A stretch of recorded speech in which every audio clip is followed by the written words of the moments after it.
அனைவருக்கும் வணக்கம். நம்முடைய லாஜிக்கல் ட்ரேடர்ஸ் சேனலை சப்ஸ்கிரைப் பண்ணியிருக்கக்கூடிய அனைத்து நண்பர்களுக்கும் நன்றி.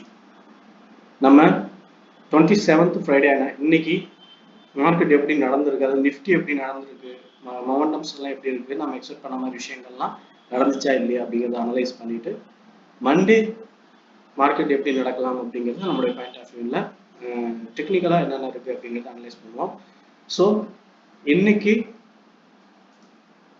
நடந்த மார்க்கெட் மொமெண்டம் அப்படிங்கிற விஷயத்தை பொறுத்த வரைக்கும் மார்க்கெட் ஒரு கேப் அப். ஸோ இந்த லெவல்ல கேப் அப் ஒரு பாசிட்டிவ் சிக்னல் கிடைச்சது. அதனால பாத்தீங்கன்னா இந்த ப்ரீவியஸ் ரெசிஸ்டன்ட், அதாவது மல்டி டைம் ரிஜெக்ட் ஆன ரெசிஸ்டன்ட் லெவல் அப்படிங்கிறது 23,818 அப்படின்னு இருக்கு. நான் நம்மளோட வீடியோஸ்ல கண்டினியூஸா சொல்லிட்டே இருந்தேன். ஸோ இந்த லெவல் பிரேக் அவுட் ஆச்சு. அடுத்து நம்ம டார்கெட் வந்து பார்த்தீங்கன்னா 24,050 அப்படிங்கிற இந்த லெவல் தான் டார்கெட் வச்சிருந்தோம். ஆனால் இந்த ஜோன்லேயே ரிவர்சல் ஆக ஆரம்பிக்குது அப்படிங்கிற மாதிரி இந்த ரிவர்சல் கன்ஃபர்மேஷன் கிடைச்ச உடனே நம்ம அதை இன்டிமேட் பண்ணிட்டோம். ஸோ ரிவர்சல் ஆக பாசிபிலிட்டிஸ் இருந்தாலும் இங்கே நம்ம புட்டுக்கான பிளான் எடுத்துட்டோம். ஸோ புட்டுக்கான பிளான் வந்து பார்த்தீங்கன்னா நமக்கு 23,850 வரைக்கும் தான் இருந்துச்சு. ஆனால் இதுக்கப்புறம் மறுபடியும் மேலே போகலாம் அப்படின்னு மாதிரி எக்ஸ்பெக்ட் பண்ணோம். ஆனால் மறுபடியும் இங்கே ரிஜெக்ஷன், அதாவது 23,880ல இங்கே சேம் லெவல்ஸ்ல வந்து ரிஜெக்ட் ஆகி கீழே டவுன்ல வந்ததுனால நம்ம இந்த டார்கெட்டோட முடிச்சுக்கிட்டோம். ஸோ அதுக்கப்புறம் இங்கே என்ட்ரி எதுவும் எடுக்கல. இது வரைக்கும் நம்ம மார்க்கெட்டை அனலைஸ் பண்ணி நம்மளுடைய பாயிண்ட் ஆஃப் வியூல கிடைச்சதுல ஒரு கால் ஒரு புட் சூப்பரான என்ட்ரி நமக்கு கிடைச்சிது. ஸோ இன்னைக்கு நம்ம அனலைஸ் பண்ண விஷயங்கள் நமக்கு சப்போர்ட்டாக இருந்துச்சு அப்படிங்கிறது நான் பார்க்குற விஷயம். ஓகே, நிஃப்டியில இப்படி நடந்த விஷயங்களை பார்த்துட்டோம். அடுத்து மண்டே நமக்கான லெவல்ஸ் அப்படிங்கிறது நம்ம என்னென்ன எதிர்பார்க்கலாம். அடுத்து strike selection large size increase ஆயிருக்குது அப்படிங்கும்போது டீப் இந்த மணி அப்படிங்கிற ஸ்ட்ரைக் எல்லாம் பார்த்தீங்கன்னா ஒரு அபவுட் 20,000 மேலே இருக்கு.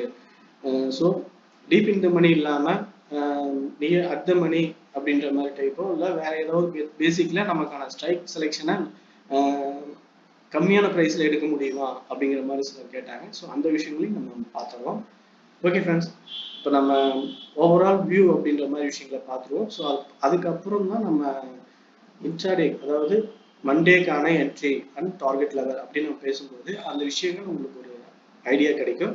ஸோ ஃபர்ஸ்ட் ஸ்ட்ரக்சர் எப்படி இருக்கு அப்படிங்கிறத நம்ம பார்த்தா தான் அந்த விஷயங்கள் புரிய வரும். ஸோ நமக்கு என்ன பார்த்தோம் அப்படின்னா ரெண்டு ரேஞ்ச் அப்படின்னு நம்ம செப்பரேட் பண்ணியிருந்தோம். ஒரு ரேஞ்ச் அப்படிங்கிறது 23,700 to 880 அப்படிங்கிற வரைக்கும் இந்த லெவல் வரைக்கும் ஒரு ரேஞ்ச் அப்படின்ற மாதிரியும், அதுக்கப்புறம் பார்த்தீங்கன்னா இந்த லெவல் பிரேக் அவுட் ஆனா 23,880 பிரேக் அவுட் ஆகும்போது 24,050 வரைக்குமே இன்னொரு ரேஞ்ச் அப்படிங்கிற மாதிரி நம்ம பார்த்தோம்.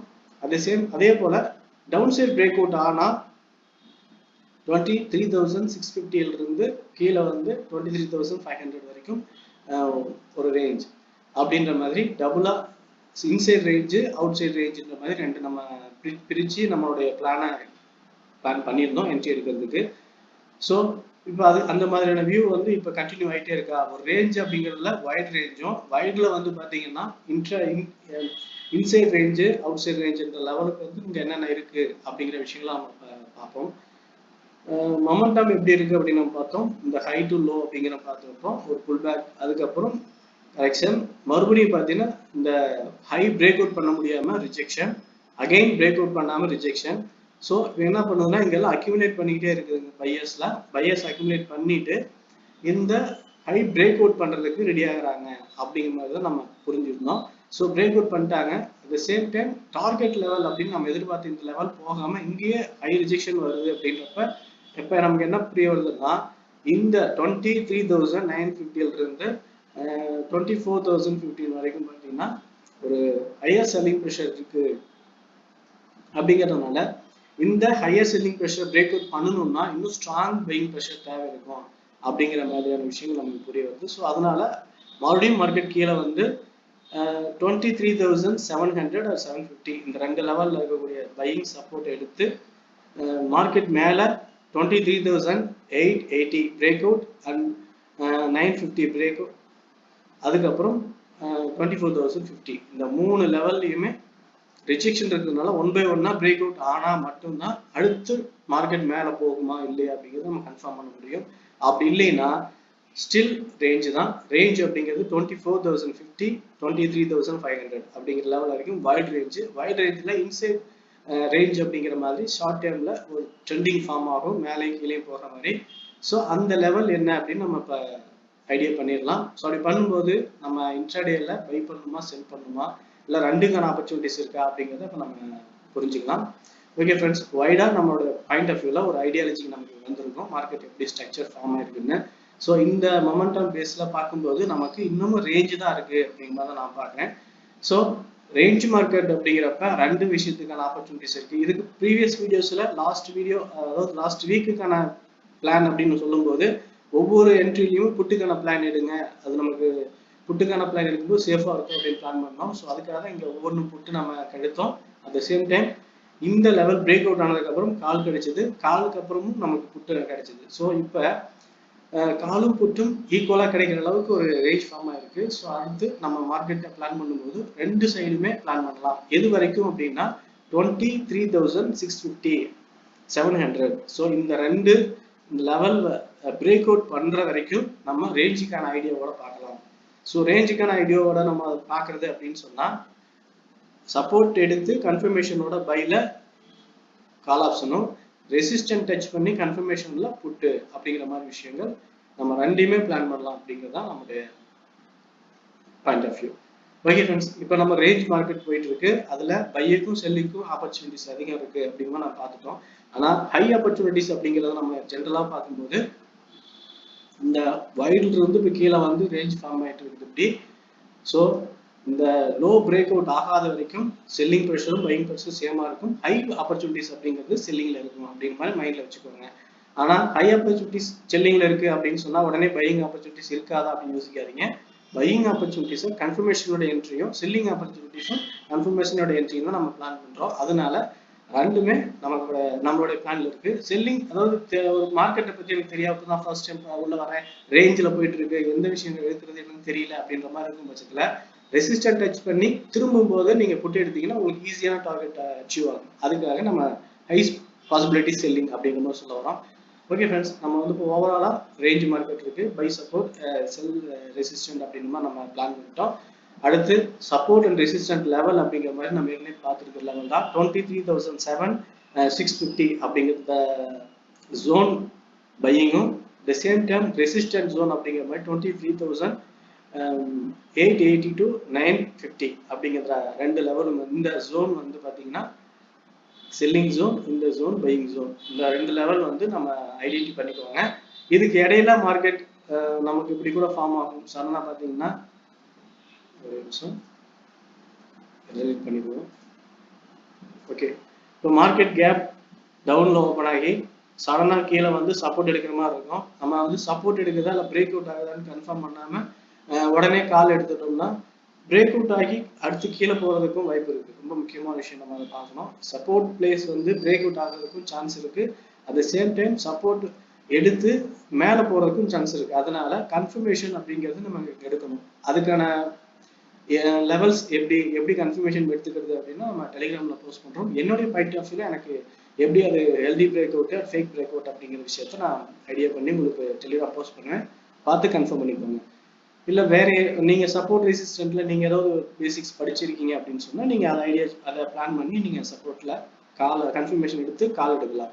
ஸோ என்னுடைய பாயிண்ட் ஆஃப் வியூல இங்க வந்தாலும் கன்ஃபர்மேஷன் கிடைக்கும் போது நான் கால் எடுப்பேன். எடுத்து டார்கெட் லெவல் அப்படிங்கிறது ஃபர்ஸ்ட் 23,880 மட்டும் வரைக்கும் தான் வைக்கணும் அப்படிங்கிறது தான் ஃபர்ஸ்ட். ஏன்னா 880ங்கிறது பார்த்தீங்கன்னா ஒரு ரெசிஸ்டன்ட். இந்த ரெசிஸ்டன்ட் பிரேக் அவுட் ஆனதுக்கு அப்புறம் தான் 950 to 24,050 வரைக்குமே போகும் அப்படின்னு நம்ம சொல்லியிருக்கோம். ஸோ 1 by 1 சும்மா ஒரு 50லேருந்து 100 பாயிண்ட் ஸ்பாட்ல இருக்குது அப்படிங்கிறதுனால நம்ம ஒரே நேரத்தில் 50 பாயிண்ட் தானே ஈஸியாக வெயிட் பண்ணி எடுத்துடலாம் அப்படின்ற பிளான் பண்ணக்கூடாது. இந்த 23,880 வரைக்கும் தான் டார்கெட். ஸோ காலில் இங்கிருந்து எடுக்கும்போது டவுன் சைட் சப்போர்ட் எடுத்தா ஒருவேளை கேப் அப்ல ஓப்பன் ஆகி ரெசிஸ்டன்ட் டச் பண்ணுது அப்படின்னா ரெசிஸ்டன்ட்லேயும் நம்ம கன்ஃபர்மேஷன் தான் பிளான் பண்ணுறோம். நீங்க இதை கன்ஃபர்மேஷன் அப்படிங்கிற மாதிரி நம்ம இதை இன்னொரு ஐடியாவோட பார்க்குறப்ப இங்க டச் பண்ணிட்டு ஒரு ஷார்ட் டேர்ம் ரேஞ்ச் ஃபார்ம் பண்ணோம், டவுன் சைடில் சடனா கீழே வரும். அப்போ லோ பிரேக் அவுட் ஆனாலும் நம்ம எடுத்துக்கலாம். நீங்க அந்த எக்ஸாம்பிளுக்கு இங்க நடந்த மார்க்கெட் ஸ்ட்ரக்சர்ஸ் எல்லாம் பார்த்தீங்கன்னா நல்லா தெரியும். இந்த எல்லா ஸ்ட்ரக்சருமே ஒரு கன்ஃபர்மேஷன் நம்மளுடைய பாயிண்ட் ஆஃப் வியூல கிடைச்சது, டவுன் சைட் போகுது அப்படின்றது மாதிரி அதே மாதிரியான கன்ஃபர்மேஷன் கிடைச்சா இங்க ஃபர்ஸ்ட் டார்கெட்டா 23,880 சரி 880 இங்க இந்த டார்கெட், அதுக்கப்புறம் பாத்தீங்கன்னா 23,700. ஸோ 2 டார்கெட் வரைக்கும் நம்ம பிளான் பண்ணலாம். இப்படிதான் நம்மளுடைய பாயிண்ட் ஆஃப் வியூ. இப்போ அதை நம்ம 2 எதிர்பார்க்கிறோம் ரேஞ்ச் அப்படின்ற மாதிரி. ஆனா இந்த ரெண்டுமே இல்லாம நல்ல ஹை லெவல், அதாவது 24,850க்கு 24,050க்கு மேலேயே டைரக்டா ஓப்பன் ஆகி ஒரு ஸ்ட்ராங் செல்லிங் ப்ரெஷரா ஒரு ஒயிட் கேண்டில் ஃபார்ம் ஆகுது அப்படின்னு மாதிரி இருந்ததுன்னா ஒன்றும் ப்ராப்ளம் இல்லை. நம்ம ரெசிஸ்டன்ட்ல எப்பயுமே ஃபாலோ பண்றது புட் ஆப்ஷன் தான். ரெசிஸ்டன்ட்ல கரெக்ஷன் புட் எடுத்து டார்கெட் வந்து பாத்தீங்கன்னா 24,880 750 வரைக்கும் ஹோல்ட் பண்ணலாம். இந்த லெவல் பிரேக் அவுட் ஆகுதா இல்லையா அப்படின்றத கன்ஃபர்மேஷன் எடுத்துட்டு அதுக்கப்புறம் நம்ம டவுன் சைட் கேரி ஃபார்வர்ட் பண்ணலாமா இல்ல டார்கெட் புக் பண்ணலாமா அப்படிங்கறத நம்ம இங்க பிளான் பண்ணுவோம். ஓகே ஃப்ரெண்ட்ஸ், நிஃப்டியை பொறுத்த வரைக்கும் என்னோட பாயிண்ட் ஆஃப் வியூல என்ட்ரி டார்கெட் லெவல் அப்படிங்கிற விஷயங்களும் அண்ட் சப்போர்ட் ரெசிஸ்டண்டா ரியாக்ட் ஆகக்கூடிய லெவல்ஸ் எல்லாம் நம்ம இப்போ பார்த்துருக்கோம். ஸோ இதுல ஸ்ட்ரைக் செலெக்ஷன் அப்படிங்கிற மாதிரி பார்க்கும்போது டீப் இன் த மணி அப்படின்ற மாதிரி ஸ்ட்ரைக் 200 அபவ் இருக்கும்போது அது காஸ்ட் அதிகமா இருக்கு. ஒரு பிலோ 10,000 நீங்க ஸ்ட்ரைக் செலெக்ஷன் ஸ்ட்ரைக் இருக்கிற மாதிரி சொல்லுங்க அப்படின்ற மாதிரி சொன்னாங்க. ஸோ நான் சொல்லணும்னு நினைக்கிற முக்கியமான விஷயம் ஸ்ட்ரைக் செலெக்ஷன் அப்படிங்கிறது எதுக்கு நம்ம டீப் இன் த மணி எடுக்கிறோம் அப்படின்னா, நம்ம ஒரு டார்கெட் பிளான் பண்ணும்போது ஒரு சடன் பிரேக் அவுட் ஆகுதுன்னா உங்களுக்கு ஈஸியா டார்கெட் ஹிட் ஆயிடும். அதுக்கப்புறம் நீங்க மார்க்கெட்டை கண்டினியூ வாட்ச் பண்ணி ரிஸ்க் என்ட்ரி எடுக்க வேண்டிய அவசியம் இல்லை. இந்த ரீசனுக்காக தான் நம்ம வந்து டீப் இன் த மணியை பிளான் பண்றோம். ஆனா நம்ம இந்த ரீசன் இல்லாம நம்ம ஒரு என்ட்ரி எடுக்கிறது அப்படிங்கிறதுனா, இப்போ மொமெண்டம் வந்து வீக்கா இருக்குன்னு வச்சுக்கோங்களேன். இப்படி வீக்காவே நமக்கு பார்த்துட்டு இருந்தோம். இந்த இடத்துல இங்க பாத்தீங்கன்னா டவுன் சைடா இருந்தாலும் கூட மார்க்கெட் இப்படி ஏறி தான் இறங்கிட்டு இருந்துச்சு. இப்படி எல்லாம் வீக் மொமெண்டம் இருக்குதுன்னா டீப் இன் த மணியே பாத்தீங்கன்னா டைம் டிகே ஆகும். ஸோ நமக்கு டார்கெட்ல ரொம்ப டிலே ஆகும். அப்படின்றப்ப ஓடிஎம்ஓ ஐடிஎம் கூட பரவாயில்ல, ஓடிஎம் எடுத்தீங்க அப்படின்னு சொன்னா நமக்கு நிறைய ரிஸ்க் இருக்கு.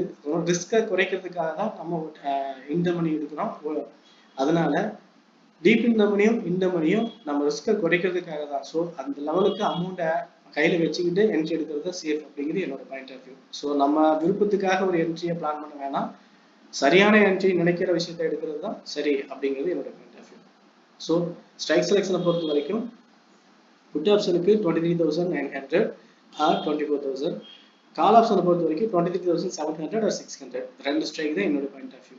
ஓகே ஃப்ரெண்ட்ஸ், என்னோட பாயிண்ட் ஆஃப் வியூல entry target and strike selection, அதுக்கு ஒரு ரீசன், மார்க்கெட் ஸ்ட்ரக்சர் எல்லாத்தையும் சொல்லியிருக்கேன். ரிவ்யூ பிடிச்சிருந்தா லைக் பண்ணுங்க, உங்க ஃப்ரெண்ட்ஸ் சர்க்கிள் ஷேர் பண்ணி சப்போர்ட் பண்ணுங்க. ஒப்பீனியன் எதுவும் இருந்தாலும் கமெண்ட்ல சொல்லுங்க. ஓகே ஃப்ரெண்ட்ஸ், தேங்க்யூ ஃபார் வாட்சிங்.